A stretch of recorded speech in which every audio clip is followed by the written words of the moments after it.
Hello दोस्तों। हमारा आज का जो विषय है वह है राष्ट्रपति, उपराष्ट्रपति, प्रधानमंत्री, राज्यसभा और लोकसभा।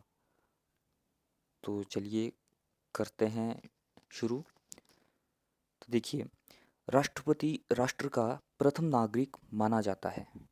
ठीक है। दूसरा बिंदु आता है, चुनाव के लिए राष्ट्रपति की जो आयु मानी जाती है वह 35 वर्ष पूर्ण कर ली हो तभी राष्ट्रपति का चुनाव लड़ा जा सकता है। राष्ट्रपति का चुनाव संसद के दोनों सदनों के चुने गए सदस्यों और राज्य विधानसभाओं को निर्वाचित सदस्यों से निर्मित होता है। कि राष्ट्रपति जब चुनाव लड़ता है तो जो हमारे सदन हैं, लोकसभा और राज्यसभा, उन दोनों सभाओं के सदस्यों द्वारा ही हमारे राष्ट्रपति का चयन किया जाता है, उन्हें निर्वाचित किया जाता है। अगला बिंदु है, राष्ट्रपति चुनाव के विषय में यदि कोई विवाद उत्पन्न होता है तो केवल सर्वोच्च न्यायालय ही उसमें हस्तक्षेप करता है।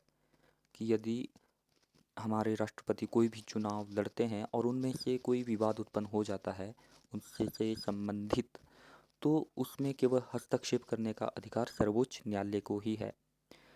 अगला बिंदु है, राष्ट्रपति को 3 प्रकार की वीटो शक्ति प्राप्त होती है, जो है कि आत्यंतिक वीटो, निलंबनकारी वीटो और जेबी वीटो। अगला बिंदु है, राष्ट्रपति पद त्याग करता है उपराष्ट्रपति को संबोधित करके। कि जब राष्ट्रपति अपना पद त्याग करते हैं अपने कार्यकाल के बीच में, यदि वह अपना पद त्याग करते हैं तो वह उपराष्ट्रपति को संबोधित करके अपना पद त्याग करते हैं। और उपराष्ट्रपति कौन है? जो राज्यसभा का पदेन सभापति होता है। ठीक है। तो आइए अब अगला बिंदु आता है उपराष्ट्रपति। तो उपराष्ट्रपति का चुनाव संसद के दोनों सदनों के सदस्यों द्वारा होता है। ठीक है। दोनों सदन कौन कौन से? लोकसभा और राज्यसभा के दोनों सदस्यों द्वारा उपराष्ट्रपति का चुनाव किया जाता है और उनमें से किसी एक को निर्वाचित करके उपराष्ट्रपति चयनित किया जाता है। उपराष्ट्रपति के चुनाव से संबंधित कोई भी विवाद होता है तो सर्वोच्च न्यायालय द्वारा उसका निर्णय लिया जाता है। देखिए, इसमें भी सर्वोच्च न्यायालय के द्वारा ही यदि उपराष्ट्रपति में कोई विवाद उत्पन्न होता है तो वह उसमें केवल सर्वोच्च न्यायालय ही अपना अ, सर्वोच्च न्यायालय जो है सर्वोच्च न्यायालय ही उसमें जो है हस्तक्षेप करता है। तो देखिए, उपराष्ट्रपति राज्यसभा का पदेन सभापति होता है। ठीक है। उपराष्ट्रपति जो है, जो कि हम अध्यक्ष कहते हैं जिसे, तो वह पदेन सभापति के नाम से जाना जाता है, लेकिन वह राज्यसभा का सदस्य नहीं होता। तो ये प्रश्न मुझे इम्पोर्टेंट लग रहा है। जैसे उपराष्ट्रपति जो है राज्यसभा का पदेन सभापति तो है, लेकिन राज्यसभा का सदस्य नहीं होता। तो इस पर थोड़ा ध्यान दीजिएगा। अब आता है प्रधानमंत्री। तो प्रधानमंत्री की नियुक्ति राष्ट्रपति करता है। ठीक है। अगला बिंदु है, अन्य मंत्रियों की नियुक्ति राष्ट्रपति प्रधानमंत्री की सलाह पर करता है। यदि कोई अन्य मंत्री जिसे चयनित किया जाता है तो राष्ट्रपति और प्रधानमंत्री आपस में सलाह करते हैं, तब उनकी नियुक्ति की जाती है। नीति आयोग। जो प्रधानमंत्री है वह नीति आयोग और योजना आयोग के अध्यक्ष भी होते हैं।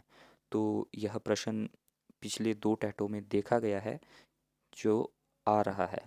नीति आयोग जो बना था हमारा 1 जनवरी 2015 को बना था, और योजना आयोग जो था वो हमारा 15 मार्च 1950 को बना था। योजना आयोग का नाम ही नीति आयोग है। तो यह भी इम्पोर्टेंट क्वेश्चन है। तो अगला जो बिंदु है हमारा वह है संसद। तो संसद में राज्यसभा को जो है उच्च सदन कहा जाता है। यह हाल ही में अभी 2020 के कमीशन में देखा गया है प्रश्न। और दूसरा जो है हमारा लोकसभा को निम्न सदन कहा जाता है। भारत की संसद राष्ट्रपति, राज्यसभा, लोकसभा से मिलकर बनी है। तो कैसे कि जो भी हम कोई कानून या बिल लेकर आते हैं तो पहले वो लोकसभा में पेश करते हैं, लोकसभा से पास होकर वह राज्यसभा में जाता है, और राज्यसभा से पास होकर वह राष्ट्रपति के पास जाता है, तब जाकर वह एक कानून का रूप धारण करता है। ठीक है।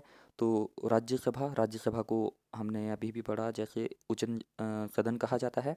तो राज्यसभा के अधिकतम सदस्यों की संख्या जो है 250 होती है, और वर्तमान में सदस्यों की संख्या जो है 245 है और राज्यों से सदस्यों की संख्या 233 है और राष्ट्रपति द्वारा चयनित जो सदस्य होते हैं वह 12 सदस्य होते हैं। राज्यसभा के सदस्य 6 वर्ष की अवधि के लिए निर्वाचित किए जाते हैं। इनका जो कार्यकाल होता है वह 6 वर्ष के लिए होता है। राज्यसभा के सदस्यों की आयु जो है 30 वर्ष होनी चाहिए। अब आता है लोकसभा। लोकसभा के अध्यक्ष को जो है स्पीकर कहा जाता है, ठीक है। तो लोकसभा के अधिकतम सदस्यों की संख्या 500 और वर्तमान में लोकसभा के सदस्य की संख्या 500 सदस्यों की संख्या 5 है और केंद्र शासित प्रदेशों से निर्वाचित सदस्यों की जो संख्या है वह 13 है। राष्ट्रपति द्वारा चयनित सदस्यों की संख्या 2 होती है और लोकसभा सदस्यों की आयु जो है 25 वर्ष या इससे अधिक होनी चाहिए। तो दोस्तों ये हमारा आज का जो विषय था। तो धन्यवाद। जय हिंद, जय भारत।